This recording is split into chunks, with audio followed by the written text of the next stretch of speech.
ଆଞ୍ଚଳିକ ପାଣିପାଗ ବିଭାଗରୁ ମିଳୁଥିବା ସୂଚନା ଅନୁଯାୟୀ ଆସନ୍ତା 4 ଦିନ ଉପକୂଳ ଉତ୍ତର ଓ ପଶ୍ଚିମରେ ଖବରଟି ଜାଣିବା ପୂର୍ବରୁ ଆପଣ ଯଦି ଆମ ଚ୍ୟାନେଲକୁ ପ୍ରଥମ ଥର କରି ଆସିଛନ୍ତି ଚ୍ୟାନେଲକୁ ସବସ୍କ୍ରାଇବ୍ କରିବା ସହ ଭିଡ଼ିଓକୁ ବହୁମାତ୍ରା ସେୟାର କରିବାକୁ ଜମାରୁ ବି ଭୁଲନ୍ତୁ ନାହିଁ।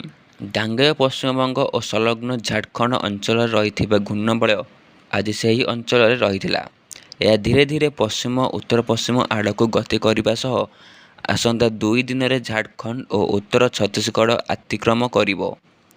ମୌସୁମୀ ଟ୍ରଫ୍ ଲାଇନ୍ ଅମୃତସର ଚଣ୍ଡିଗଡ଼ କାନପୁର ଲଘୁଚାପ କେନ୍ଦ୍ର ଦେଇ ଗାଙ୍ଗେୟ ପଶ୍ଚିମବଙ୍ଗ ସଂଲଗ୍ନ ଝାଡ଼ଖଣ୍ଡ ହୋଇ ଉତ୍ତର ପୂର୍ବ ବଙ୍ଗୋପସାଗର ଆଡ଼କୁ ଗତି କରୁଛି। ପଶ୍ଚିମ ଆସାମରୁ ତେଲେଙ୍ଗାନା ପର୍ଯ୍ୟନ୍ତ ଏକ ଟ୍ରଫ୍ ଲାଇନ୍ ଝାଡ଼ଖଣ୍ଡ ଆଭ୍ୟନ୍ତରୀଣ ଓଡ଼ିଶା ଦକ୍ଷିଣ ଛତିଶଗଡ଼ ଉପରେ ଲଘୁଚାପ କ୍ଷେତ୍ର ସହ ଜଡ଼ିତ ଉପର ବାୟୁମଣ୍ଡଳ ସ୍ତରୀୟ ଘୂର୍ଣ୍ଣବଳୟ 3.1 କିଲୋମିଟର ଉଚ୍ଚତାରେ ରହିଛି। ଏହାର ପ୍ରଭାବରେ ଆଜି ଉତ୍ତର ଓଡ଼ିଶାର ବିଭିନ୍ନ ଅଞ୍ଚଳ ଓ ଦକ୍ଷିଣ ଓଡ଼ିଶାର କିଛି ସ୍ଥାନରେ ହାଲୁକାରୁ ମଧ୍ୟମ ଧରଣର ବର୍ଷା ହୋଇଛି। ଉତ୍ତର ଆଭ୍ୟନ୍ତରୀଣ ଓଡ଼ିଶାର ମୟୂରଭଞ୍ଜ ବରଗଡ଼ ଓ ସୁନ୍ଦରଗଡ଼ ଜିଲ୍ଲାରେ 1 କିମ୍ବା 2 ସ୍ଥାନରେ ପ୍ରବଳରୁ ଅତି ପ୍ରବଳ ବର୍ଷା ହୋଇଛି। ଆସନ୍ତା 4 ଦିନ ଉପକୂଳ ଉତ୍ତର ଓ ପଶ୍ଚିମ ଓଡ଼ିଶାରେ ପ୍ରବଳ ବର୍ଷା ହୋଇପାରେ।